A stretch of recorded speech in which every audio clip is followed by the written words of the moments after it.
ఈ దానిమ్మ పండ్ల బాక్స్ అయితే రెండో నంబరు కేజీ. హాయ్ ఫ్రెండ్స్, అందరికీ ఈరోజు మనం మార్కెట్కి వెళ్తున్నామండి. నిన్నటి వ్యాపారంలో అయితే కర్బూజా పండ్లు మిగిలిపోయినాయి కదా.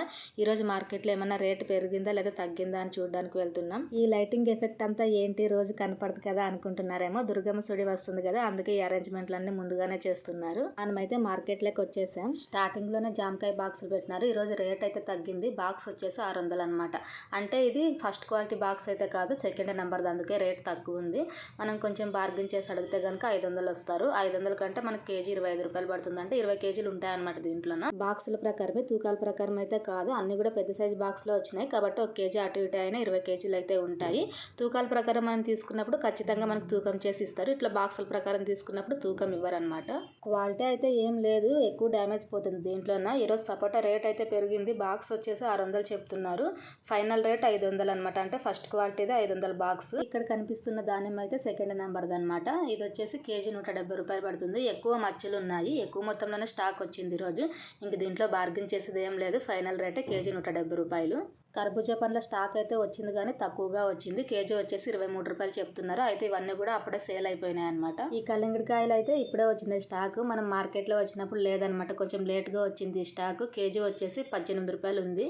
ఇంకా ఈ పెద్ద కల్లింగడికాయల రేట్ అయితే మామూలుగానే ఉంది. కేజీ 25, 26 నడుస్తుంది. స్టాక్ ఎక్కువ మొత్తంలోనే వచ్చింది.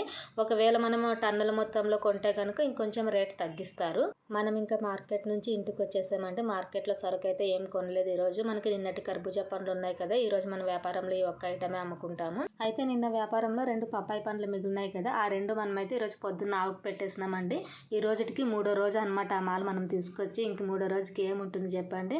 అందుకే ఆ 2 ఆవుకు పెట్టేసినాము. ఈరోజు మన వ్యాపారంలో సింగిల్ ఐటమ్ ఈ కర్బూజా మాత్రమే.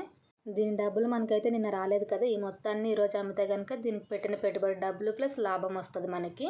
సరుకు కొంచెం ఉండేసరికి ఈరోజు కూడా స్లో అయిపోయింది అనమాట వ్యాపారము. స్లో అయినా పర్లేదు, అడపదడప వెళ్తుంది. అయితే ఈ కర్బూజా పండ్లు నిన్న అయిపోవలసింది. మనకు ఆశ ఎక్కువ అనమాట. ఎక్కువ లాభం చూడాలా అనే ఆశతో మనం 6 బాక్సులు చెప్పినాము. మనకు ఒకే రోజులో అయిపోలేదు, 2 రోజులు అమ్ముకోవాల్సి వస్తుంది. మనం 6 బాక్సులు చెప్తే వాళ్ళు ఇంకొక బాక్స్ ఎక్స్ట్రా వేసేస్తున్నారు. ఎందుకంటే ఇంక సిటీలో అందరికి ఇచ్చిన తర్వాతనే లాస్ట్కి మనకు తీసుకొస్తారు. ఇంక ఇది ఒక్క బాక్స్ మిగిలిందన్న, ఇది ఒక్కటి ఎక్కువేం కాదు కదా తీసుకొని ఆ ఒక్క బాక్స్ కూడా ఇచ్చినారు. మొత్తం 7 బాక్సులు ఇచ్చిపోయినారు. మనం ఒకే చోటి వ్యాపారం పెట్టుకుంటాం కాబట్టి అంత పెద్ద మొత్తంలో సరుకు పోవడం అంటే కొంచెం కష్టం. ఆటో వ్యాపారానికి అయితే సరిపోతుంది. ఎందుకంటే అక్కడ కాసేపు ఇక్కడ కాసేపు పల్లెల మీద వెళ్తారు కదా, వాళ్ళకి సెట్ అవుతుంది ఎక్కువ మొత్తంలో సరుకు. మన బండి వ్యాపారానికి అయితే ఎంత సరుకు అయితే మూమెంట్ ఉంటుందో అంత మాత్రమే వేసుకోవాలి. అనుకుంటాం కానీ అన్ని పర్ఫెక్ట్గా జరగాలి అని అప్పుడప్పుడు గోతిలో పడాల్సి వస్తుంది. వ్యాపారం అన్నాక ఇంకా మామూలే. ఈ రోజు మొత్తం సరుకు అయిపోతుంది అనుకున్నాం కానీ రెండో రోజు కూడా మొత్తం సరుకు అయితే అయిపోలేదు. అయితే మనకు దీని డబ్బులు వచ్చి పైన 800 లాభం వచ్చింది. ఇంత సరుకు కూడా మిగిలింది. ఈ మొత్తాన్ని మనం రేపు అమ్ముకుంటే మనకి ఇది కూడా లాభమే. ఇట్లే ఉంటుంది అనమాట వ్యాపారం. అందుకే రోజు సరుకు రోజే అయిపోతే మనకు రోజు కూలి కనిపిస్తుంది. ఒక రోజు తీసుకొచ్చిన సరుకు 2 రోజులు 3 రోజులు అమ్మితే కనుక మనకి ఎక్కువ మొత్తంలో లాభం కనిపించదు. 2 రోజులు అమ్మినా కూడా ఇంతేనా, 3 రోజులు అమ్మినా కూడా ఇంతేనా అనిపిస్తుంది. అందుకే రోజు సరుకు రోజు ఖచ్చితంగా అయిపోవాలి.